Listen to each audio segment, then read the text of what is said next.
¿Usted es Sandra Farías? La misma, pero con más canas. ¿Usted es Sandra Farías? Mucho Qué alegría gusto. encontrarle aquí en la cantina. Pensé que no iba a venir más.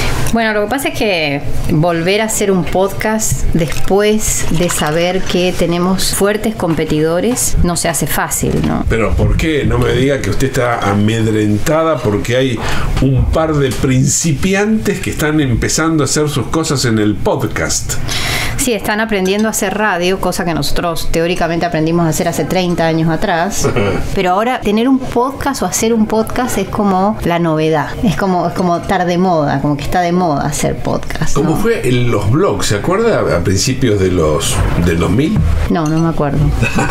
No, hace tantos años, hace 20. Con el WordPress que se hacían los blogs. Ah, sí. Vi una película muy linda en donde la chica era cocinera, quería escribir un libro de Julia Child. ¿Se acuerdan? Julia and Julie. Ah, la veo. Está bien.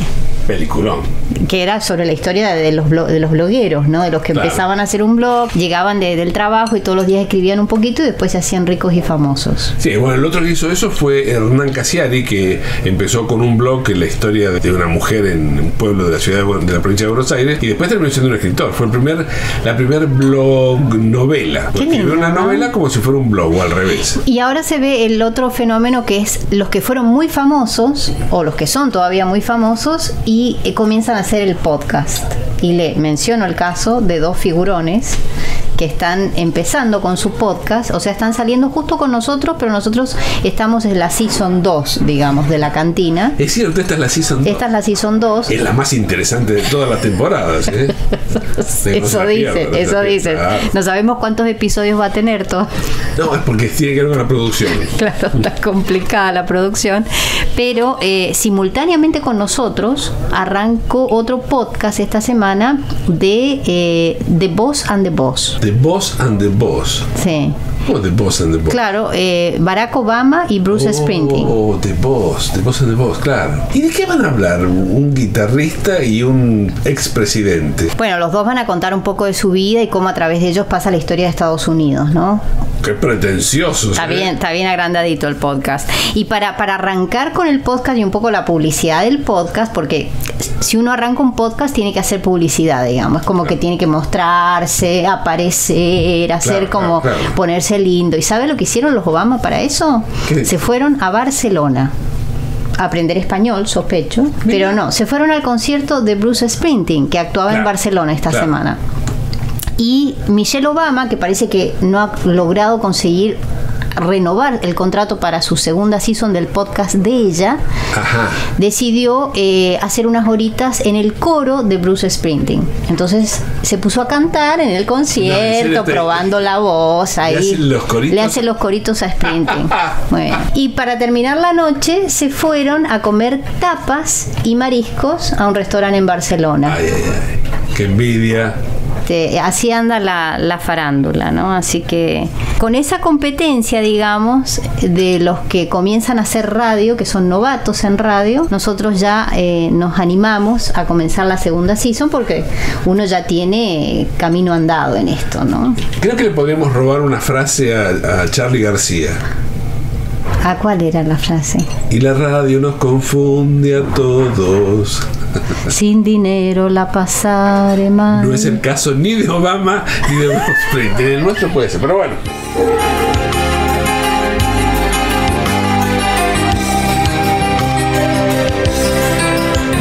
Punto suspensivo, pasemos a temas interesantes. El tema en la frontera de Estados Unidos con México está caliente, por decirlo de alguna forma. Bueno, no se trata de la temperatura, sino se trata de los anuncios de Estados Unidos esta semana, porque no lo vamos a colocar como título, pero la pregunta que hoy deberíamos hacernos es: ¿se cierran las fronteras para los mexicanos y el resto de los latinoamericanos? Pero en el caso de la mirada desde Canadá, que Canadá no tiene visa ni requisito de visa para los mexicanos y los mexicanos entran tranquilamente hoy en día a Canadá, la pregunta es: ¿se van a cerrar las fronteras para los mexicanos a Canadá? Ahí arrancamos arrancamos el tema de la inmigración y por qué este tema está tan caliente, como decía Rodrigo. Bueno, Estados Unidos está anunciando que va a establecer centros de procesamiento de migrantes. Esto va a ocurrir en América Latina. Va a haber 2 centros en Guatemala y en Colombia. Y el objetivo de estos centros va a ser disuadir a decenas de miles de migrantes para solicitar asilo en la frontera entre Estados Unidos y México. Y para iniciar una solicitud, las personas que vengan de América Latina van a estar obligadas a entrar al centro más cercano a su ubicación, o sea, ya sea en Colombia o en Guatemala, iniciar una solicitud de asilo o solicitar el estatus de refugiado para luego ser reubicadas. Y acá viene lo interesante. Este plan no es solamente para reubicar personas en Estados Unidos, sino también a Canadá o a España. O sea que se cierran las fronteras de América del Norte y de Europa, la puerta principal de España, para los inmigrantes latinoamericanos. Pero quiere decir entonces que si un costarricense quiere ir a los Estados Unidos, tiene que irse a Guatemala. Claro, tiene que irse a Colombia. Sí, en este caso puede ir a Guatemala. Pero, ¿y qué hace en ese lugar? Ahí inicia el trámite, después lo llevan desde... Se inicia, la solicitud de estatus de refugiado, y después que le llega tiene que esperar para poder comprar el pasaje para poder entrar, ya sea a Estados Unidos, a Canadá o a España. ¿Y qué pasa con todos los que llegan caminando hasta el borde? Como dicen. Bueno, esa es la migración precisamente que Estados Unidos busca parar, ¿no? Pero esto al mismo tiempo se produce mientras se ha decidido ya finalizar ahora a partir de este 1 de mayo la política migratoria que estaba basada en el título 42. ¿Se acuerda? Que era la que implementó Trump al inicio de la pandemia y que se utilizó para expulsar sin el debido proceso a casi 3 millones de personas que cruzaron la frontera sur de Estados Unidos en busca de refugio. Esto fue por razones de salud pública, por razones de pandemia se usó eso, pero Biden, después que asumió, continuó usándolo. Bueno, a partir ahora de mayo, esta es la política que cae, la del título 42, porque ya no es más sostenible desde el punto de vista humanitario, y para frenar precisamente la ola inmigratoria es que se instaura estos centros de procesamiento. Pero es que se nos ha llenado de pobres el recibidor, no hay vuelta de hoja. Pero, Sandra, mencionaste el caso de Canadá, porque a Canadá llegan sin ningún tipo de problema los mexicanos. Hasta el día de hoy, pero he aquí las novedades de los últimos días. La administración de Biden ha ya entrado en conversaciones con Ottawa para considerar reimponer los requerimientos de visa para los mexicanos que visiten Canadá. Esto es algo que se ha escuchado en las últimas semanas por los pasillos del Parlamento canadiense y se le ha consultado al ministro de Inmigración de Justin Trudeau, a Fraser. Por ahora, la posición oficial de Canadá es que no se van a aplicar estas visas a los mexicanos, pero la presión indudablemente es bastante grande. El hombre fuerte del gobierno de Biden que está tratando de llevar a esto adelante es Alejandro Mayorkas, que ha sido el jefe de hecho de Homeland Security en Estados Unidos, y es el que tiene las riendas de esta política, y él ha sido bastante crítico de la apertura de Canadá a los mexicanos que visiten, pero por ahora Trudeau se mantiene en la decisión de no aplicar visas. Indudablemente esto afectaría sensiblemente la llegada de trabajadores mexicanos a Canadá, algo que Canadá año a año necesita también, y mano de obra joven, ¿no?, que venga a ocupar puestos de trabajo que sabemos que en este momento Canadá tiene oferta de empleo, pero tiene escasez de mano de obra. Entonces esa mano de obra es realmente necesaria, a pesar de que Trudeau siempre habla de que acá no hay esclavitud en Canadá con el tema laboral. Lo cierto es que sabemos que hay todo un trabajo en negro y una economía en negro que le hace funcionar muy bien la economía a cualquier gobierno, ya sea conservador o liberal. Es cierto eso, hay como una política de doble rasero, ¿no? Por un lado decimos una cosa y por otro hacemos otra, pero hasta ahora los mexicanos podían entrar sin problemas a Pearson, pasaban la frontera, yo diría, no sé si sin problemas, pero con algún grado de facilidad podían ingresar a Canadá. Ese ingreso era gente que entraba al mercado de trabajo y entraba al mercado a comprar bienes y servicios y pagaban impuestos indirectos, digo, como el HST y demás. Esto genera un beneficio, pero ¿qué se está buscando? Se está buscando frenar ese flujo que es para Canadá importante para que crezca. Sandra, Canadá es un país inmenso y es muy poco poblado. Le hace falta muchos mexicanos y guatemaltecos. Indudablemente que sí, todos sabemos además la difícil situación económica, la difícil situación de seguridad social, de oportunidades educativas, es decir, hay muchas limitaciones en México. Canadá sigue siendo un destino ampliamente buscado por los mexicanos y hay miles de lazos económicos, sociales, culturales. Los mexicanos que vienen a vivir a las principales ciudades canadienses florecen en el corto tiempo, gente de gran capacidad de trabajo y traen además sus familias, es decir, llegan con muchos proyectos de construir su vida acá y de hacer crecer al país desde todo punto de vista. Entonces es una inmigración, si bien con dificultades económicas, es una inmigración que en Canadá puede tener muchas perspectivas positivas para el país en el largo plazo, pero no nos olvidemos que estas son políticas que dependen de escenarios regionales globales, ¿no? Y no nos olvidemos que en un momento de la historia, en el 2009, el gobierno de Stephen Harper, por ejemplo, aplicó este requerimiento de la visa para los mexicanos y recién después se relajó esto, se eliminó en el 2016, o sea que hemos pasado por periodos oscuros de estos fenómenos migratorios y Canadá tiene, como tú bien decías, una política en los dos sentidos. ¿Hasta qué punto es fuerte la política exterior del gobierno de Justin Trudeau en materia de migración para poder sostener esto? Y esto es lo que entra ahora en negociaciones, por supuesto, de el NDP y los conservadores, ¿no? Porque hasta qué punto el gobierno liberal es lo suficientemente fuerte para no tener que sacrificar su agenda migratoria en este tema cuando hay otros temas que se están negociando de manera muy difícil. Y eso lo vamos a ver también hablando de esta época en la cual nos encontramos ahora de cumplimiento ya de un liderazgo de Justin Trudeau de 10 años en el Partido Liberal. Pero no abra otra puerta, Sandra, por favor. Es que está todo muy entramado. Está todo muy entramado, ¿no? Siempre es así. Pero hablando de inmigrantes, quiero decirle, hay un dato que me parece que es muy interesante. Siguen llegando y van a seguir llegando inmigrantes que vienen de Ucrania, inmigrantes que vienen de Afganistán, de Sudán ahora, una nueva cosa, y hay una política activa de parte del gobierno liberal para recibir a estos nuevos inmigrantes, ¿sí? Pero bueno, vienen con estas urgencias, no vienen de una guerra, vienen de situaciones muy violentas, pero reconocer que hay una masa de migrantes que viene de Latinoamérica es muy importante y seré sincero ponerlo en la mesa. Se hizo parte de ese anuncio cuando estuvo Biden hace pocas semanas en Canadá, ¿verdad? El gobierno en ese momento anunció 15.000 migrantes que van a entrar bajo condición de asilo o bajo el programa humanitario a través de canales legales. Es decir, que Canadá va a aceptar un número de inmigrantes en este 2023, son 15.000, y Estados Unidos va a aceptar 20.000.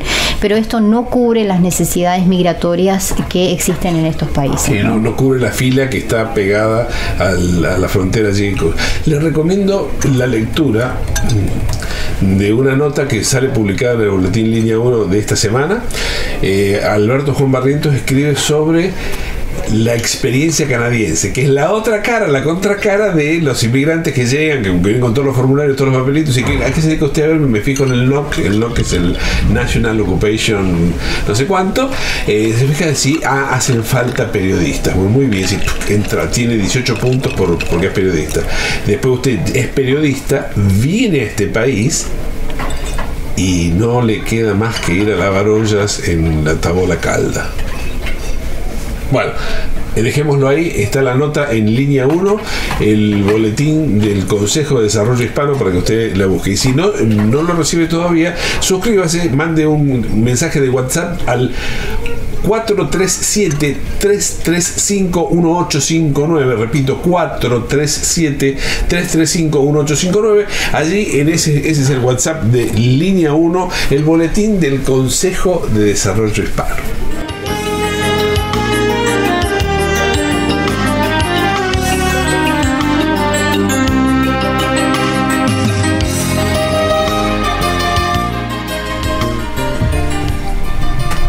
Cuando estuve en Sudamérica hace un año casi, compré un taladro. Un taladro es para hacer agujeritos en la pared. Un taladro. Entonces cuando le pregunté, había dos taladros que costaban más o menos lo mismo, la diferencia de precio era mínima. Los dos no eran fabricados en Sudamérica, eran importados de China. Y cuando le pregunto cuál es el mejor, le pregunto al técnico, ¿no? Al que me estaba vendiendo el aparato allí en el negocio. Digo, ¿cuál es el mejor? Entonces me dice, porque tiene una batería de litio. Le digo, ¿cuál es la diferencia con la batería de litio con la otra? Dice, la batería de litio, abre la caja estaba cerrada, venía así desde China. Ábrala, la abro, la pone en funcionamiento y dice, no hace falta cargarla, porque el litio sostiene la carga. Ahí entendí, en ese momento, por esa simple acción, entendí por qué el litio es tan importante. Entonces me puse a buscar, ¿dónde hay litio en el mundo? ¿Dónde hay litio en el mundo? ¿Usted sabe, Sandra, dónde hay litio? Bueno, es la pregunta que se hace Estados Unidos en este momento en el Pentágono, justo en el Pentágono, cuando se juntan los generales del Pentágono. Exacto. Dicen, ¿y dónde hay litio? San Juan. Bueno, el litio es un producto, como bien decía Rodrigo, estratégico, clave para además entender la geopolítica actual para Latinoamérica. ¿Por qué? Porque, por decirlo así, el ABC del litio en el mundo es Bolivia con el 25%, Argentina con el 23% y Chile con el 11%. Si usted sabe matemáticas, sumará esto y se dará cuenta que el 60% de la reserva mundial se encuentra en este triangulito ubicado en la frontera cordillerana de Bolivia, Perú, Chile y Argentina, y es un producto que viene de los deslaves cordilleranos. Es un mineral, ¿no? Sandra, ABC es por Argentina, Bolivia y Chile. ¿En serio? Muy bien. Un golazo a media cancha, ¿eh? Y como históricamente fue el oro para Europa, o el petróleo en el siglo pasado, hoy es el litio y otros minerales que vienen con el litio en el proceso de extracción y que vienen a ponernos otra vez en el deseo, ¿no? Al alcance de los inversionistas, las corporaciones y quienes más buscan esto, como por ejemplo en el 2019 ya lo veíamos a Elon Musk, el propietario de Tesla y Twitter. Sí. Lo veíamos a Elon Musk. ¿No es Elon Musk? No, Musk. Es que como le gusta comprar cosas con T, Tesla, Twitter, por eso es Elon Musk. Ok. Bueno, él se dedicó a buscar esta materia prima a cualquier precio y así fue como, de hecho, fue parte del golpe de Estado contra Evo Morales y el vicepresidente García Linera, que se oponían a entregar el recurso y buscaron el camino de nacionalizar el litio, creando una empresa nacional del litio y además entrar en sociedades para apuntar a generar valor agregado al litio, es decir, el litio no como materia prima, que es una cosa, pero sí con un mayor valor que se logra en la producción de vehículos. Es ahí donde está el negocio. Claro, con algún valor agregado, por favor. Claro, y Europa y Estados Unidos preferirían, ¿verdad?, ver a estos países, el ABC, a los países ABC, que se transformaran simplemente en exportadores de la materia prima, pero no les interesa permitir que ABC se industrialice y fabrique, por ejemplo, sus propios autos. ¿Por qué no? Porque ese es un negocio que se pierde en las corporaciones extranjeras y los monopolios económicos alrededor del mundo, que históricamente han permitido generar la diferencia entre países subdesarrollados y países desarrollados. Es decir, que si ABC se transforma en un país industrializado y utiliza el litio para industrializarse, es decir, para la fabricación de automóviles, pasan a ser países desarrollados. Esa es la gran diferencia económica que está en juego. Que a veces se llama la materia prima, todo el proceso de industrialización quedaría, esa ganancia, digamos, quedaría en... Por eso se insiste tanto, por ejemplo, en decir que los países ABC o México, que también tiene un poco de litio, no tienen capacidad para poder extraer el litio. Entonces se habla mucho de eso, de que la única manera es que vengan los capitales extranjeros a hacerlo. Es como un discurso que se escucha mucho en los medios de comunicación, sobre todo, que apoyan la agenda de los países del hemisferio oeste, ¿no? Pero eso es política pura, Es geopolítica pura, claro.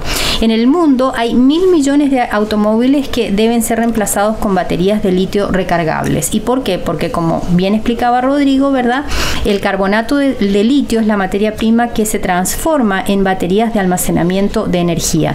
Y la capacidad del litio es impresionante para almacenar energía. Por ejemplo, en un celular, retener la energía, claro. En un celular usted tiene alrededor de 1 gramo de litio. 1 gramo de litio nada más. Nada más, y con eso puede hacer todas las cosas que hace su teléfono, wow, lo cual es una maravilla, ¿no? Claro. Con ese gramo de litio. En un Tesla, por ejemplo, uno de los autos eléctricos, hay 6 kilos de litio. Un poquito más. Y el negocio que se abre es multibillonario, ¿verdad? Porque hasta el momento solo un 3% de todos los automóviles del mundo se han reconvertido a eléctricos. Pero de aquí al 2050, o sea, en los próximos 25 años, este proceso de cambio tiene que llegar a los 1.000 millones de automóviles que hay en todo el mundo. De allí la necesidad entonces de que el litio se transforme en el producto más deseado, más codiciado de este momento económico post-pandémico. El otro tema interesante es quién le pone el precio al litio. Claro. Porque hasta el momento el litio no es un commodity y el precio se fija prácticamente en negociaciones de quién es el más fuerte. Entonces, hasta el momento, por ejemplo, vemos que los inversionistas que más litio se están llevando del triángulo ABC son Japón, que se lleva el 44%, China el 23% y Estados Unidos el 18%. Y por eso hay tanta preocupación en los militares estadounidenses, que lo han planteado esto como un tema de seguridad nacional. ¿Qué vamos a hacer para ¿Por qué? Poder nosotros llevarnos más cantidad de litio y poder negociar el precio del litio a un valor que nos convenga más a nosotros? Pregunta tonta. He visto a Laura Richardson, que es la generala, que es la jefa del Comando Sur, hablar sobre el tema del litio y hablar como si este fuera nuestro recurso. Esto dice Laura Richardson, que es de los Estados Unidos de Norteamérica, refiriéndose a materia prima que está en países soberanos en el sur del continente. ¿Qué pasó? Bueno, pasó lo mismo que pasó cuando España venía a buscar el oro, ¿no? O sea, es la pero misma... Eso fue hace 500 años. Está bien, pero es el mismo concepto. Como era primero fue España, también Portugal. Y ahora es decir, la Gran Potosí, ¿no? El Cerro de Plata, ese de la conquista, ¿verdad? Que de hecho se explica muy bien en las guerras, en el libro de Galeano de las venas abiertas de América Latina. Esa es la teoría, ¿no? Allí es donde está el nudo gordiano de esta manera de ver a estos países, digamos, como fuentes de recursos naturales que pueden ser usados por los países desarrollados y deben ser usados por los países desarrollados. Y al mismo tiempo entrar en esta competencia, ¿no? De repartirse la torta de una manera lo más beneficiosa posible. Entonces se hace lo imposible, ¿no? Elon Musk decía en un Twitter que él estaba reconociendo que había sido parte del golpe en Bolivia prácticamente. Y dice, van a tener que lidiar con eso porque este es un recurso que lo necesitamos y mucho. O sea, no hay prurito ya en esto, hay completa apertura, digamos, a decir, no se interpongan en esto porque nuestros planes se van a llevar a cabo sí o sí. Lo que en la década del 90 venía disfrazado como una ola democrática, digamos, que tengo en la cabeza la reforma constitucional de la Argentina, uno de los 3 países ABC. La reforma constitucional permitía que las provincias fueran propietarias de su recurso natural. Entonces atomizamos la discusión, porque no es Argentina, son las provincias que tienen el litio. Entonces ahí hay que lidiar con el gobernador de cada provincia, o digamos, con el sujeto de cada provincia. Entonces estamos como dividiendo la posibilidad de hacer un frente común para poder negociar mejor, digamos, porque es la única forma. Porque si para el gigante del norte, para el empresario gigante del norte como Musk, que no le importa a quién se llevan y con quién, con qué arrasan para llevarse el litio, apoyado además por la fuerza militar, ¿qué le queda a los países? ¿Qué le queda? ¿Hay alguien que está haciendo algo para defender el litio? Bueno, es muy interesante esto porque vemos muchos movimientos en torno al litio, ¿no? Hay uno, por ejemplo, muy interesante que ocurrió el mes pasado, que fue protagonizado por un gobernador argentino que ya es, de hecho, precandidato a la presidencia. Se llama Gerardo Morales, es un radical de Jujuy, de la provincia norteña de Argentina, donde está el litio, y quiere entregar todas estas riquezas sin que nadie pague impuestos. Es decir, él está totalmente abierto a la inversión extranjera para que venga a hacerse cargo de la producción del litio. Jujuy haría la extracción nada más y todos se lo llevan sin pagar impuestos. Ese es básicamente el plan que tiene Morales. Es un gran patriota. Claro, ¿sí? y de hecho... ¿De qué partido es? Es radical. De la Unión Cívica Radical. Claro, e invitó al embajador de Estados Unidos, de hecho, a los festejos que ocurrieron ahora hace poquitas semanas de una fiesta tradicional en Jujuy, ¿no? En donde se desentierra al demonio. Ese es el significado, ¿no? para los pueblos indígenas de esa parte del mundo. Y el embajador de Estados Unidos dice: he venido a desenterrar el demonio. Y aparece compartiendo la fiesta tradicional típica. ¿Qué hacía el embajador de Estados Unidos allí? O sea, se trasladó de la capital federal de Buenos Aires a Jujuy para participar de esta fiesta, teóricamente en una provincia remota que no tiene ningún valor hasta ahora, porque la única razón es porque tiene litio.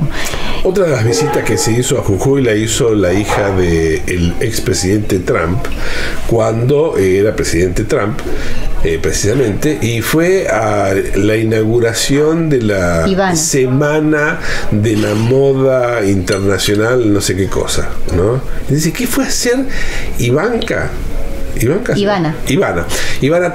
¿Qué fue a hacer a Jujuy? Una actividad de lo más... Uh-huh. Claro, pero para llegar hasta Jujuy fue con un Hércules C-130 y no sé cuántos cientos de asesores, porque iban a esta cuestión.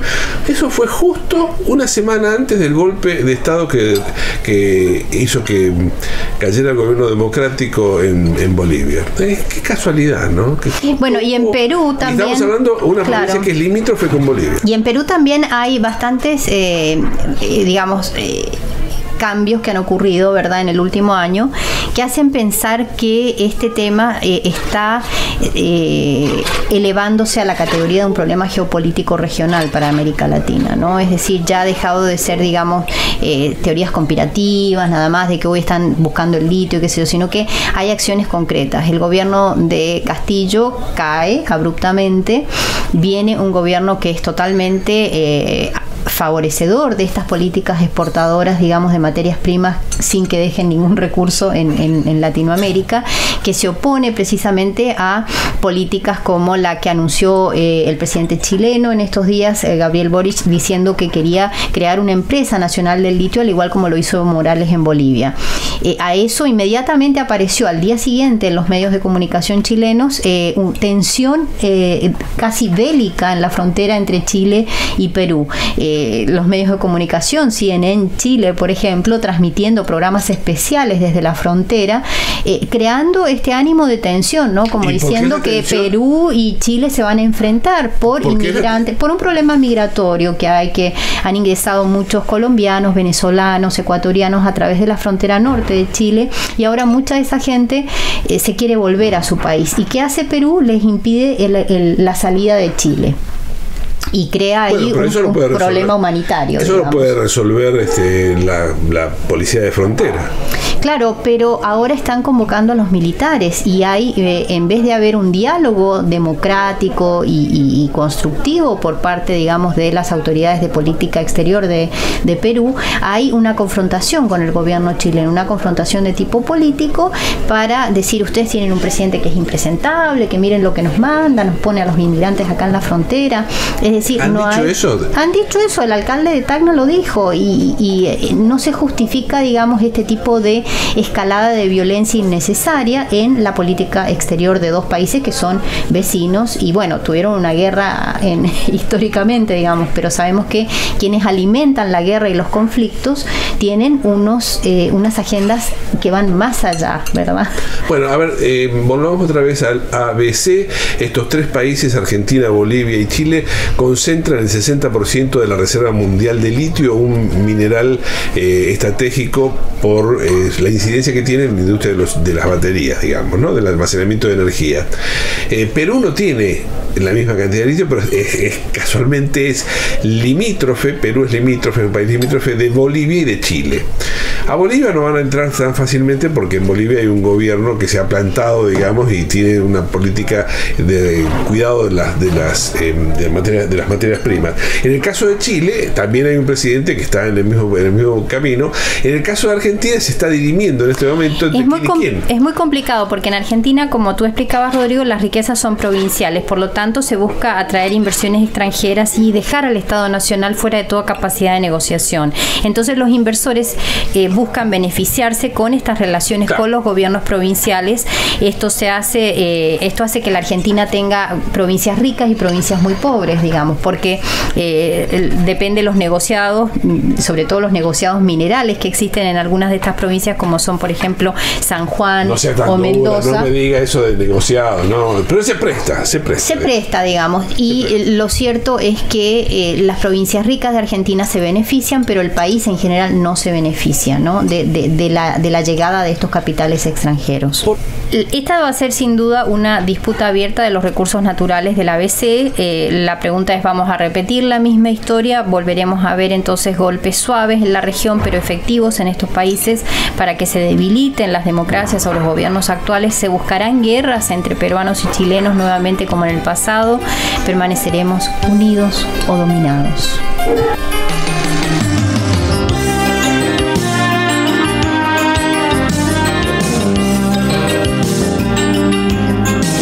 Pero, a ver, más allá de las consideraciones geopolíticas, esto tiene que ver con la economía, que es un problema de billetes, un problema de dinero. Es the economy. The economy, ¿Es así? Bueno, sí, la región latinoamericana está creciendo, pero está aplastada por las deudas que le impone el Fondo Monetario Internacional, está aplastada también por la situación de inflación. Veamos, por ejemplo, que la economía de Argentina ha tenido, por ejemplo, un mejoramiento del PBI, mejoró más de un 5% en este 2022 el PBI argentino, pero el país le cuesta mucho generar condiciones dignas de trabajo para la gente, hay escasez de trabajo, de buenos trabajos, digamos, se hace muy difícil tener una vivienda digna, la inflación está prácticamente descontrolada y se habla de la necesidad de dolarizar la economía. Hay muchas cosas de la economía que ya están dolarizadas y a este escenario llegan además movimientos o fuerzas que se han estado construyendo durante todo este tiempo post-pandémico también y pandémico, que es la ultraderecha. La ultraderecha está avanzando en muchos países y ya vemos hoy en la Argentina peligrosamente un crecimiento en la intencionalidad de voto frente a esta situación, ¿verdad?, de pobreza y estructural y económica y dificultad de la gente en el día a día, que hacen que bolsones de gente muy pobre, digamos, que de la economía muy marginal, como ocurrió en Brasil con Bolsonaro, que estamos hablando, por ejemplo, del distrito distrito de La Matanza en la provincia de Buenos Aires, que es un distrito que históricamente ha sido peronista o justicialista o que ha tenido generalmente apoyo de los candidatos del Frente Popular argentino. Bueno, todos esos sectores de la población hoy se ven de alguna manera desencantados y terminan en las fauces de estos candidatos de ultraderecha. Bueno, es un poco lo que ha pasado en otras partes del mundo, no es nada nuevo, digamos, ¿no? Pero el flagelo de la inflación en la Argentina es un fenómeno que ahí está claro, digamos. Hay crecimiento económico, hay crecimiento industrial, hay buenas perspectivas respecto de la pobreza, baja la pobreza, si bien sigue siendo monstruosamente alta, baja la pobreza. Sin embargo, bueno, los medios de comunicación dicen que está todo mal, que todo va mal, que todo va mal, y la cosa que es más dura es el tema de la inflación.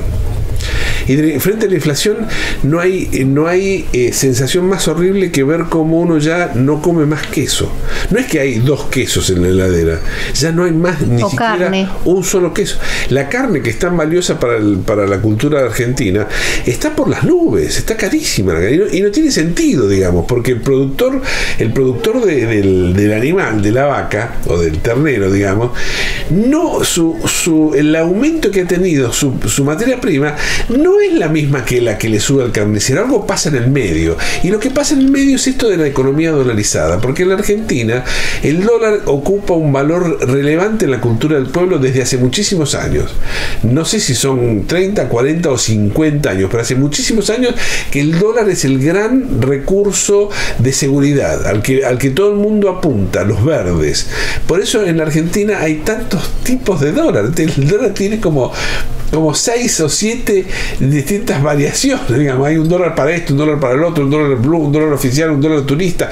Es una cosa de loco. Y la moneda argentina no vale nada, claro. Y la moneda argentina se ve depreciada. Entonces cualquier bien de cambio, pero usted quiere comprar una casa, dólar. Si usted quiere comprar una otra, dólar. Si usted quiere comprar otra, y todo se maneja en dólares. Porque por otro lado tampoco no hay referencia, digamos. Excepto los salarios. Claro. ¿Cómo la anclamos? Este es el tema, ¿no? Pero pensar que la dolarización podría ser la solución es no conocer la historia. Esto ya pasó. Ya tuvimos una década con el dólar anclado al peso, o el peso anclado al dólar, el 1 a 1, y terminó en la más cruel y sangrienta revuelta social, que fue la del 2001. ¿Cómo hacemos para que esto se pueda entender, digamos, que hay un problema serio? Un economista decía el otro día, un político de renombre en Argentina, un economista premio Nobel, decía que hay cuando uno hace un manual de economía tiene que pensar en 3 realidades: la del Fondo Monetario Internacional, la de Japón y la de Argentina. Pues son casos únicos. Son casos únicos. Está bueno. Es que realmente, ¿cómo se destierra esto de la dolarización? Hay algunas propuestas, digamos, para lograr desterrar esto, y una sería que desaparezca el dólar como moneda de cambio, ¿no? Bueno, entonces, Lula, por ejemplo, habla de crear una moneda sur, ¿no? La moneda de como hizo Europa, ¿no? Perfecto, eso es un dato. Pero hay una cosa muy interesante que pasó esta semana que nos deja. Esta semana se autorizó a pagar deudas de importación con China, en vez de hacerlo en dólares, hacerlo en yuanes. Uh-huh. ¿Y de dónde van a ser esos yuanes? De un swap, que es un préstamo blando que otorga el gobierno chino, que son más de 1.000 millones, que están ahí disponibles. Entonces acá se abre, se quebró el frente. Con razón al Pentágono se le levanta así un pelito acá de la nuca, ¿sí? Sí, Laura Richardson ahí está otra vez diciendo: vamos a cuidar el litio. Vamos a cuidar todo, ¿no? Porque además estos fenómenos económicos que impone el Fondo Monetario Internacional y toda la banca internacional en sí, ¿no? Porque los bancos en esto de la inflación hacen un negocio muy lindo, que es cuando hay inflación suben los intereses, con la excusa de que no, tenemos que controlar la inflación de alguna manera, no sabemos. En realidad lo que están haciendo los bancos es armarse el colchón, cosa de que si hay recesión, que es lo que generalmente sigue una inflación, los bancos no sufran, ¿verdad? Entonces Entonces, en este ciclo, ¿verdad?, que hemos venido en esta parte del mundo, al menos, siempre con el mismo discurso y siempre con la misma fórmula, digamos, no hay escapatoria, ¿no? Todos los países quedan entrampados en la misma calecita, que es la de subir las tasas de interés, y las tasas de interés cuando suben sabemos que le dan colchón a los bancos, pero lo cierto es que al pequeño empresario, a los cuentapropistas, a los que trabajan por su cuenta, a los que quieren comprarse hasta una computadora para poder hacer su trabajo, se les hace muy cuesta arriba, ¿verdad?, con estos intereses, ni hablar de comprar bienes más grandes, ¿no? Entonces, la economía se vuelve a trabar, volvemos a la recesión y volvemos a un círculo vicioso. Acá en Canadá, por suerte, el tema de la oferta de empleo se mantiene, y de allí entonces unimos al tema del principio, la necesidad de mano de obra. Si tenemos mano de obra para cubrir los puestos de trabajo, y si damos trabajo lo suficiente como para poder superar esta crisis económica que nos presentan los bancos y a la cual estamos con la soga al cuello siempre.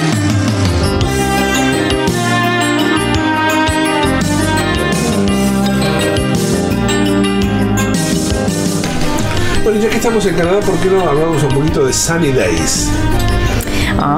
Bueno, usted me hace volver a la época en que Trudeau tenía una luna de miel con los canadienses y que todo el mundo quería que el primer ministro hablara en todos los actos y apareciera en todos lados, y ahora Trudeau prácticamente tiene que vivir en el exterior para poder sobrevivir, porque ¿Ya no es más así? Bueno, la luna de miel se terminó no solamente hace rato, sino que además dentro de su propio partido, ¿verdad?, hay fuertes críticas a su liderazgo, ¿no? Y lo cierto es que no hay candidatos que lo puedan reemplazar o que puedan llegar a ocupar el lugar en la cabeza del votante que le dé a los liberales la posibilidad de presentar un candidato alternativo. Hay mujeres en el gabinete de Trudeau que son muy interesantes, como la misma Anita Nan o como Chrystia Freeland, pero lo cierto es que todavía les falta, o they are not ready, diría Stephen Harper, para poder hacer el salto, ¿verdad?, a tener que enfrentar a un líder como Poilievre, por ejemplo. No, pero espere, ¿estamos hablando de elecciones en Canadá? No, todavía no, pero están dadas las condiciones para que haya ya una interna dentro del Partido Liberal. Bueno, lo que pasa es que se tiene que empezar a conformar el futuro candidato cuando lleguen las elecciones, pero antes de eso, la aventura de ir a elecciones federales antes de que llegue el término que va a ser en el 2025 es poner en riesgo absolutamente todo. El muchacho este que está sentado en la vereda de enfrente, que se llama Poilievre, que no sé qué significa Poilievre, porque poliedro. Poliedro es. Poliadrams, no. Bueno, palindromo. Sí, bueno, no importa, pero él es un político que volvemos a los fenómenos de la ultraderecha también, ¿no? Él representa muy bien también a todos esos sectores que durante muchos años dentro de la política canadiense se han quedado como fuera, ¿no? Porque pero es horrible eso, es horrible, no lo representa muy bien. Él pone un discurso, por eso que digo que es un poliedro, porque tiene una cara para cada cosa. Es un cuarentón conservador que sabe utilizar las redes sociales, y el papel de jefe le queda muy bien, digamos, porque da muy bien en los medios de comunicación, que es lo mismo que le pasa al bolso Trump de Argentina, ¿no? Me refiero a ese candidato. No hay que nombrar. Bueno, pero estos fenómenos están, ¿no? Y ahora todo el tema electoral pasa por las redes sociales y el número de abonados en los canales de YouTube, ¿no? De Poilievre, por ejemplo, casi 300.000, 5 veces más que los que tiene Trudeau. A ver, yo le propongo algo, no vamos a nombrarlo más. Vamos a llamarlo Bolso Trump. PP lo vamos a llamar. Bolso Trump son Bolso Trump. Bolso Trump me gusta eso, Bolso Trump. Condensa claro. esa mecánica tan útil de tener un discurso para los que están excluidos por varias razones de este sistema, y que encuentran en una persona que levanta la voz y que pone cara de opositor, encuentran la posibilidad de un cambio. Desde ya les digo, no la van a conseguir. Bueno, no lo sé, porque en las últimas elecciones 2 jefes sucesivos de los conservadores, Andrew Scheer y Erin O'Toole, que eran de alguna manera conservadores, pero personas con las cuales todavía se podía dialogar, digamos, y que no eran tan rimbombantes en los medios sociales, ni tenían estos discursos ultraderechistas, hicieron fracasar con todo éxito al Partido Conservador. Entonces los conservadores ahora están mirando con mucha simpatía a este otro tipo de figura que sea mucho más explosivo, mucho más llamativo en los medios sociales. Como Donald en el país del sur. Fenómenos que van a ir acompañando todos los procesos electorales que vayamos viendo desde el sur de nuestro continente hasta acá al norte. O sea, esto no ocurre en forma aislada, sino que es parte de una época. Vamos a leer historia. Sí, no aprendimos las lecciones de la Segunda Guerra Mundial, básicamente. No aprendimos del cabo austríaco. Claro. Okay.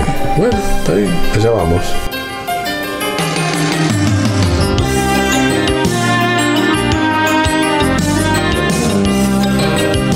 Allá vamos, pero con un nuevo rey. ¿Cómo un nuevo rey? ¿Qué pasó? ¿No se enteró que tenemos nuevo rey? Oh, Carlos, claro, no, por supuesto. Bueno, se viene una ceremonia medieval en esta pospandemia. La ceremonia de coronación de Carlos III.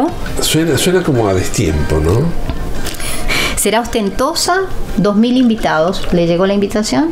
No le llegó. Qué bueno, no porque me fijé. No teníamos Sí, la plata todavía para comprar los Fascinators que hay que comprar para ir. No tengo listo. Pero ¿lo mandó por correo o por mail? Las únicas chances de ser invitado, de que le pudiera llegar una invitación acá a Canadá, era si se llamaba Charles o Camila. Wow. ¿Por qué? Porque parece ser que en todo el Commonwealth todas las personas que se llamen Charles o Camila van a tener algún premio en el día de la coronación. Bueno, una bolsita, una baggy bag, por ejemplo, le llega, ¿no? Pero si lo extienden a todos los países de habla hispana, Carlos hay para tirar el techo. Lo deberían hacer, digo yo, claro, ¿no? Yo, a ver, en mi familia, mi tío Carlos Alberto, y abuelo, Camila, ¿cuántas? También un montón de Camilas. Hay muchos Carlos, claro. En mi familia hay Carlos por todos lados. Ya. El abuelo suyo se llamaba Carlos. Claro, Federico Carlos. Ahí está. Mi tío se llamaba Carlos también. Carlitos, mi tío Carlitos, claro. O sea, realmente se vienen los regalitos para todas las Camilas y los Charles de alrededores, digamos. Esto es lo que viene en la próxima semana. Pero el 60% de los canadienses a todo esto le preguntaron, ¿usted qué le parece? O sea, no sé si sabe que vamos a tener un nuevo rey. Ah, sí, no sabía. Mucha gente está como alejada casi de esto. Yo no sé si es por la pospandemia o porque realmente la figura de este rey no le emociona a nadie, digamos. Y ni le cuento lo que piensan de la segunda esposa, o sea, ya ahí entramos en palabras mayores, digamos. Si empezamos a hilar fino, claro. Carlos, el que, sí, no. Bueno, así que, pero se viene, o sea, el próximo sábado 6 de mayo, se viene la coronación de Carlos y de Camila. Gracias por avisarme, lo voy a poner en mi agenda. Está invitado Justin Trudeau también, va a estar ahí en Londres, dentro de los 2.000 invitados, y el tema acá, digamos, es que esta sensación, ¿verdad?, que tenemos de la lejanía que tiene la monarquía con la situación del pueblo británico en este momento. Los británicos están pasándola mal económicamente. Sí, están mal. Pero entonces esto es como... ¿Hay números de aceptación? Muy bajos los números de aceptación. Para Carlos va a ser realmente muy difícil ponerse los zapatos de la madre en esto. No, eso va a ser casi imposible.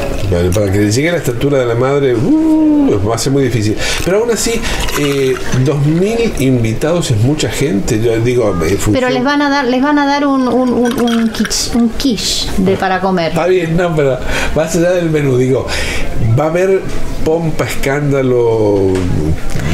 Y lo que pasa es que cuando uno va al gift shop que está al lado de Buckingham Palace, uno se da cuenta que la monarquía vive de eso, digamos, ¿no? Sí. Si no tiene la tacita con la foto, y si no tiene el papel higiénico con la foto, y si no tiene la servilleta con la foto, es como que viven de eso, ¿no? Los souvenirs son los que todo generan lo que la economía, de la reina Isabel, ¿no? las tazas, los platos, todo eso lo van a dejar, obviamente, y eso es lo que sigue dando a la monarquía, o sea, viven de la foto de la abuela, básicamente. Sí. Qué bárbaro, ¿no? No, me quedo con la idea de esto, de la ceremonia de coronación de Charles. Probablemente el mundo que le toque reinar a Carlos, al rey, no va a ser un mundo fácil, en muchos sentidos. Diría que es la primera vez que se corona un rey en Tercera Guerra Mundial, o sea, básicamente. Sí, por un lado, pero con un telón de fondo en el cual los saudíes le dan la mano a los iraníes y a los rusos. Está viendo la serie de Diplomat usted, ¿ah? Vio la primera season ya. Sí, bueno. La segunda es mejor, igual que la temporada de la cantina. Muy bien. Buena semana.